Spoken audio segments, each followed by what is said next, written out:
we'll go back to the war years, about 1943, and we were ferrying brand new B-17s out of the factory in Boeing.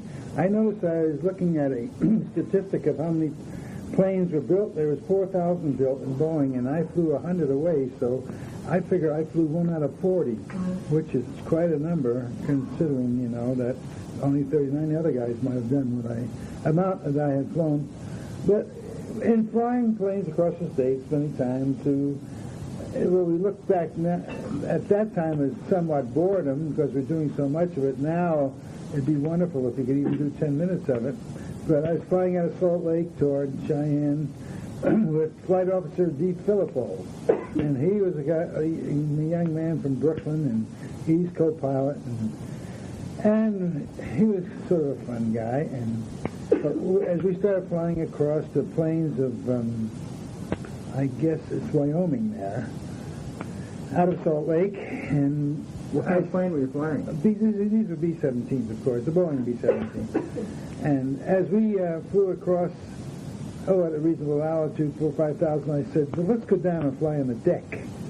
And because there's no houses, it's just sage land and brush land, and there's plateaus and valleys and stuff.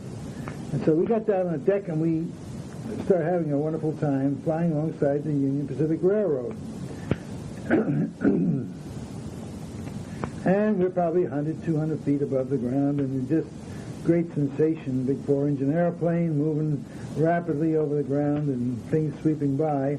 What state was that? In Wyoming, near Rock Springs, Wyoming. And about this time, lo and behold, here comes a train proceeding. We're going east, and it was going west. And before we knew it, we were, of course, going about 180 miles an hour.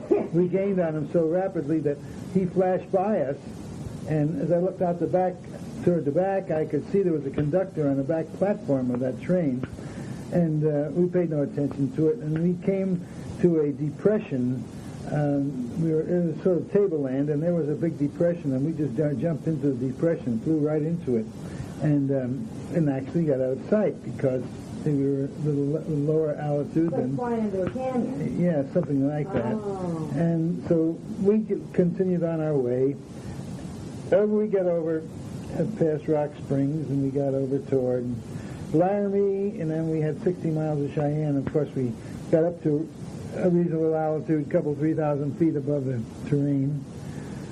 It was frowned on, hedge hopping as we called it, at low altitudes, but we did it.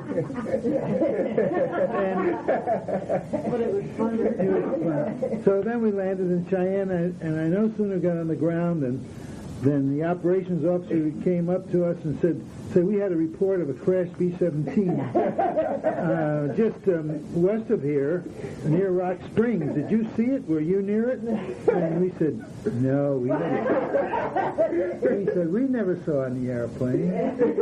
We just came tooling along. I didn't notice anything.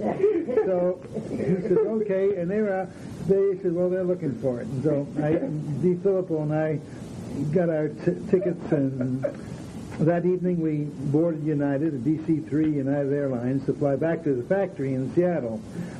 And so as we flew, it was a night flight, and after about an hour and a half, they stopped at Rock Springs, right where this incident was supposed to. And we got out in the terminal, and we said to a couple of people at the little ticket stand there at the desk, what's the story we hear about some people that reported, or someone reported that a B-17 went down in this vicinity? And they said, oh yeah, this conductor, he saw them disappear and go over the cliff, and they never saw it come up again, and he immediately reported that the airplane had crashed. And they said, well, and so, we only have our gas ration coupons, A's and B's, and we just about used up all our gas rations for the month out looking for this airplane. We're traveling. We're going all over the area here, looking up and down every canyon and trying to find this airplane. And so I just looked at my co-pilot. I said, isn't that just too sad?